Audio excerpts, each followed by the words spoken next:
সাথে সঙ্গ দেওয়া। কথা ভালো করে বুঝবেন, মাথায় নিয়ে। কোন মানুষ?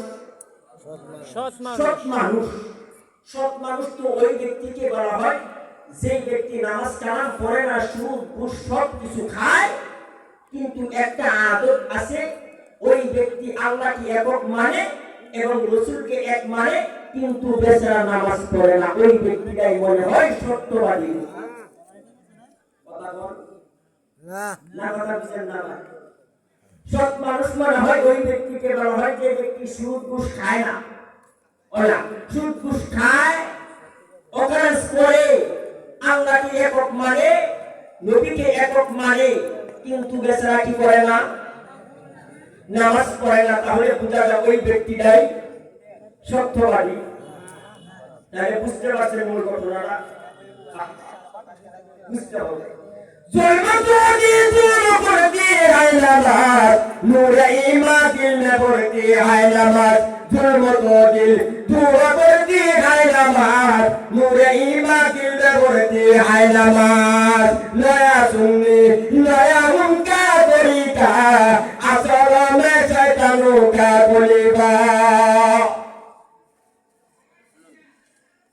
नहीं नमाज नूर खुदा থেকে হয় বেলা নামাজ না পড়লে আল্লাহর একক মানি জুমি গলায় বলে। কথা ঠিক না ঠিক করে? ঠিক। নবীর একক মানি আমার মতো ইমানদারের কথা কেউ নাই। এবার আপনারা বলেন সব ঠিকঠাক নামাজ পড়ে না, আল্লাহর মানে, রাসূলের মানে নামাজ পড়ে না, ওই ব্যক্তিরা কোন ঘটায় মুসলমান, কোন ঘটায় সত্যবাদী?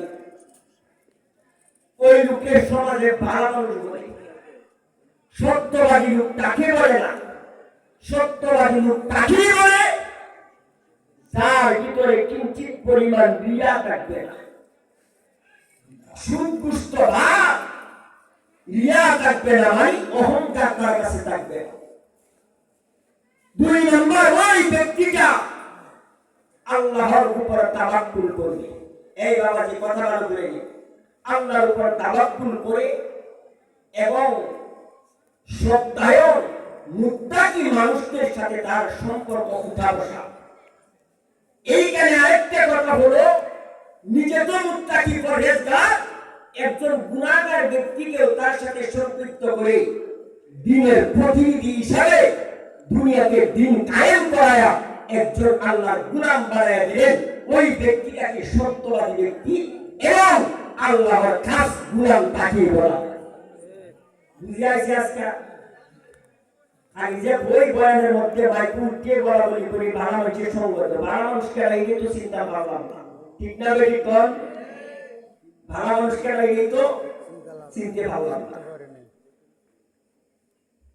এবার ও গাগরা বাড়ার মানুষে বুঝার জন্য বলি, মনের ভিতর রাখবার জন্য বলি, ওই ঈশ্বরগঞ্জবাসী অন্তরের ভিতরে কথাগুলো ঢুকাও। আমার বাচ্চাটা কিচ্ছা কাহিনী নয়।